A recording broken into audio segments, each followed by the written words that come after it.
Now, the man I'm with, his real name is Roy Fitzgerald, but of course you know who it is, and you know his name that most of you know him by is not Roy Fitzgerald. Who gave you Rock Hudson? My agent.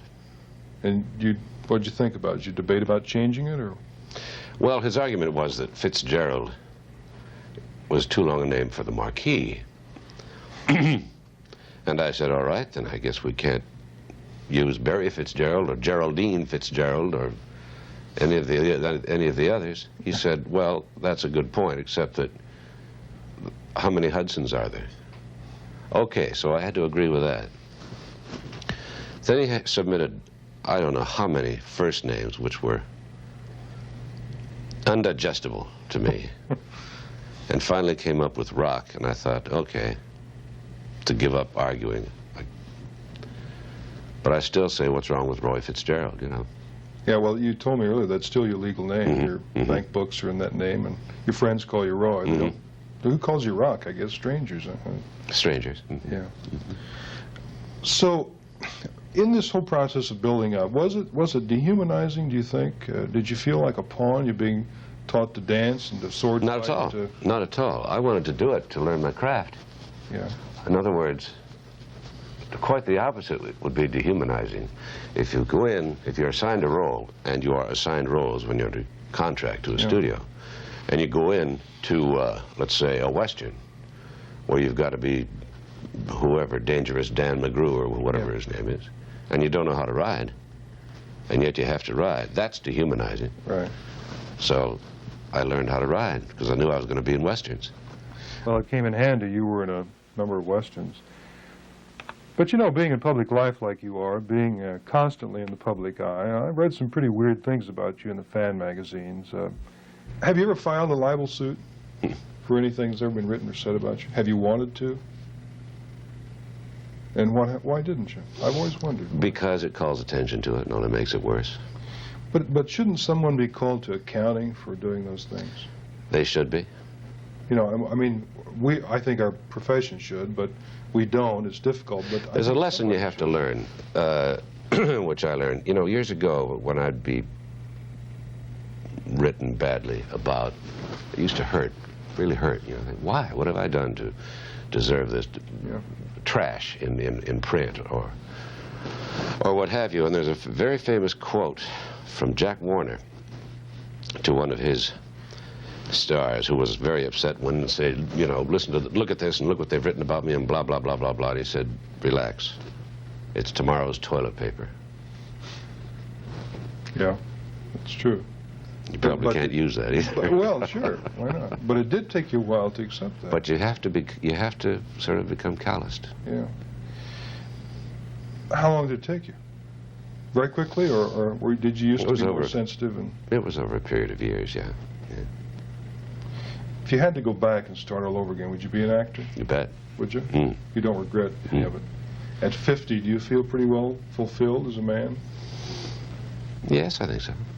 Do you feel embarrassed about any of the early movies? Yes, quite a bit. Do you? Why? Yeah, yeah. Huh? Why? Because they're terrible. Well, and I was terrible in them. You mean you hate to see the job of acting that you did? Yes, you see, I thought at the time,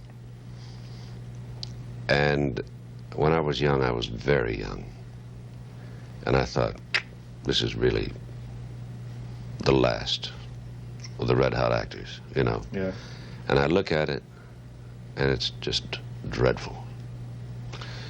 And it makes me realize how much I had to learn and have to learn, you know, still.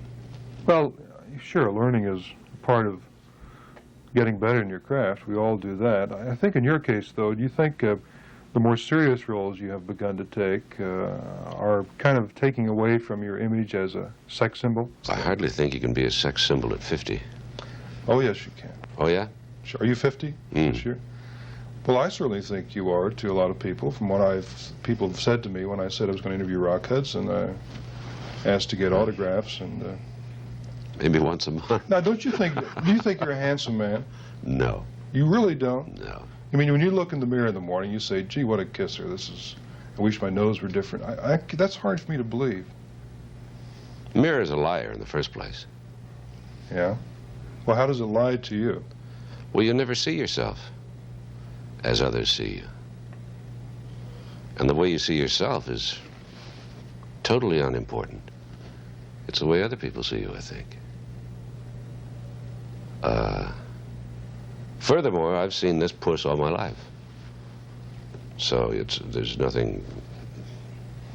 But you undoubtedly perceive how people act towards you, that they are in some...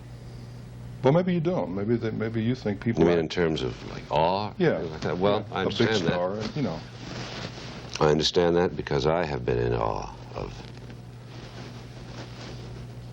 whoever that may be, Katharine Hepburn.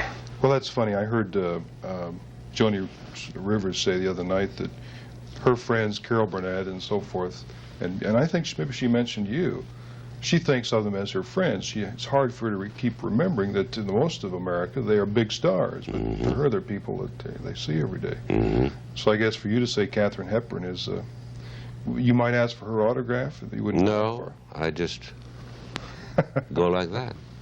Do you know her? I have met her, couldn't say a word. Really? Couldn't say a word. Does she know that? Or maybe she thinks you're just I don't shy. know, I don't know. I don't know whether she knows that or not. I hope not, because I don't think she'd like that. Yeah, probably like you don't. So don't tell anybody. No, we won't please everybody watching. Don't. Okay, we won't say anything. Mum's the word, okay? I asked Gregory Peck this question. When you're back in Los Angeles at home, do you go out and browse around, go to the hardware store and get stuff? And Oh, do sure. people bother you? Do people recognize you? How is it to be Rock Hudson? Well, you see, in Los Angeles, there is no element of freakiness about being an actor, because it's all over the place. When you go to an outlying area, like once I was in Buenos Aires a couple of years ago, and it was almost like, the reaction was almost like the Beatles had arrived, if you remember that 6, 7, 8 years ago. Yes. It was just almost like that. Does that scare you? Well, it surprised me so. Really? I thought all that had been sort of forgotten, you know. But then Buenos Aires is a rather remote place on Earth, and people sort of don't go there passing through to get to where? Antarctica? But you do live a reasonably normal life. Yeah. Most people would think that you didn't, that you would have, I don't know what they think. They're always surprised, for example, that cabinet officers, you know, go to the store on Saturday and go Sure. grocery shopping, Sure. and people in your same position. But you do. Sure, sure. And you can do it without being bothered too much. Just another neighbor, huh? Okay, if you say so, Rock. That must be some neighborhood. Rock Hudson, thank you very much for being with us. We'll be right back.